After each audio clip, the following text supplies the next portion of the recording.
আসসালামু আলাইকুম এভরিওয়ান। কেমন আছেন সবাই? আশা করি সবাই আলহামদুলিল্লাহ ভালো আছেন।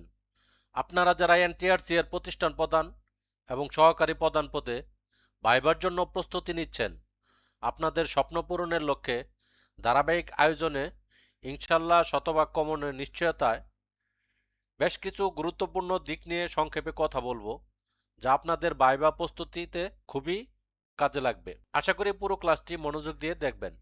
তার আগে বলে নিচ্ছি, আপনি যদি আমার চ্যানেলে নতুন হয়ে থাকেন please click the subscribe button, আর যদি অলরেডি সাবস্ক্রাইব করে থাকেন থ্যাংক ইউ সো মাচ।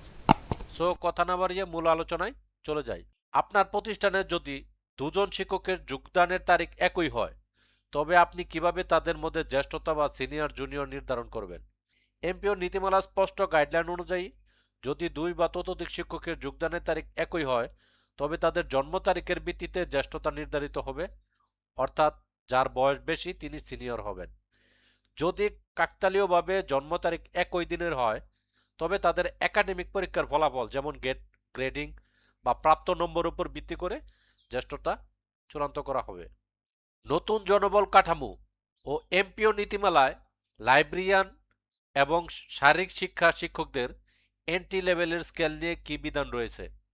নতুন নীতিমালায় লাইব্রেরিয়ান এবং শারীরিক শিক্ষা শিক্ষকদের বিশেষ কিছু ক্যাটাগরির শিক্ষকদের সরাসরি দশম গ্রেডে বা দ্বিতীয় শ্রেণীর স্কেলে এমপিওভুক্ত সুযোগ দেওয়া হয়েছে। এটি অত্যন্ত ইতিবাচক একটি সিদ্ধান্ত, যার ফলে প্রতিষ্ঠানের সহশিক্ষা কার্যক্রম ও জ্ঞান চর্চার পরিবেশ ত্বরান্বিত হবে। অষ্টম এনটিআরসি এর ভাইবার পূর্ণাঙ্গ প্রস্তুতির পিডিএফটি নিতে আপনারা যারা নিতে আগ্রহী তারা অবশ্যই যোগাযোগ করবেন আমার এই হোয়াটসঅ্যাপ নাম্বারে। ক্লাসে শিক্ষক স্বল্পতা থাকলে আপনি একাডেমিক কার্যক্রম কিভাবে সচল রাখবেন? সেক্ষেত্রে আমি রুটিন সমন্বয় করব। এক বিষয়ের শিক্ষকের অনুপস্থিতিতে সমধর্মী বিষয়ের শিক্ষককে দায়িত্ব দেব। প্রয়োজনে পরিচালনা পর্ষদের অনুমতি নিয়ে খণ্ডকালীন শিক্ষক নিয়োগের ব্যবস্থা গ্রহণ করব, যাতে শিক্ষার্থীদের পাঠদানে ব্যাহত না হয়। স্কুলের ফলাফল খারাপ হলে কি করবেন? কারণ বিশ্লেষণ করব, দুর্বল শিক্ষার্থীর জন্য বিশেষ ক্লাস নেব, শিক্ষকদের সঙ্গে সমন্বয় করে উন্নয়ন পরিকল্পনা গ্রহণ করব। এনসিটিবি প্রণীত পাঠ্যপুস্তক বিতরণে অনিয়ম রোধে প্রদানের দায়িত্ব কি? বই প্রাপ্তি ও বিতরণের সুনির্দিষ্ট রেজিস্টার সংরক্ষণ করা, কোনো অবস্থাতেই বই বিক্রি না করা। একটি শব্দে বা তিনটি শব্দে নিজেকে ব্যাখ্যা করুন। একটি শব্দে দায়িত্বশীল, তিনটি শব্দ হচ্ছে পরিশ্রমী, সৎ, নেতৃত্ব গুণসম্পন্ন।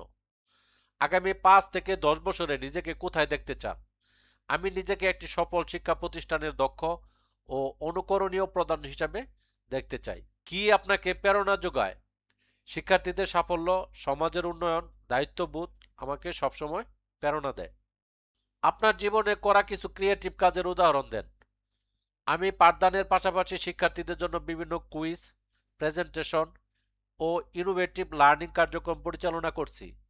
এছাড়া শিক্ষার্থীদের আগ্রহ বাড়াতে মাল্টিমিডিয়া ও গ্রুপ অ্যাক্টিভিটি ব্যবহার করেছি। বাংলাদেশে মাধ্যমিক পর্যায়ে সৃজনশীল প্রশ্ন পদ্ধতিতে প্রথম পরীক্ষা অনুষ্ঠিত হয় কবে? 2010 সালে ফেব্রুয়ারি মাসে। প্রথম জুনিয়র স্কুল সার্টিফিকেট পরীক্ষা অনুষ্ঠিত হয় কবে? 2010 সালে। বাংলাদেশ ইউনেস্কো জাতীয় কমিশন প্রতিষ্ঠা করে 1973 সালে। প্রতিষ্ঠানের স্বীকৃতি বাতিল হলে করণীয় কি? কারণ বিশ্লেষণ, সংশোধনমূলক ব্যবস্থা গ্রহণ, সংশ্লিষ্ট কর্তৃপক্ষের কাছে পুনরায় আবেদন। তথ্য অধিকার আইন অনুযায়ী প্রতিষ্ঠানের দায়িত্ব কি? নির্ধারিত তথ্য জনসাধারণকে সরবরাহ করা এবং একজন দায়িত্বপ্রাপ্ত তথ্য কর্মকর্তা নিয়োগ করা। ডিজিটাল রেকর্ড সংরক্ষণের সুবিধা কি? ডিজিটাল রেকর্ড সংরক্ষণের সুবিধা হচ্ছে দ্রুত তথ্য প্রাপ্তি, নিরাপত্তা বৃদ্ধি ও দীর্ঘমেয়াদে সংরক্ষণ সহজ হয়। অষ্টম এনটিআরসি ভাইবার পূর্ণাঙ্গ প্রস্তুতি পিডিএফটি নিতে যোগাযোগ করুন আমাদের দেওয়া এই হোয়াটসঅ্যাপ নাম্বারে। সো এই ছিল আমাদের আজকের টিউটোরিয়াল। আশা করি ক্লাসটি আপনাদের ভালো লেগেছে।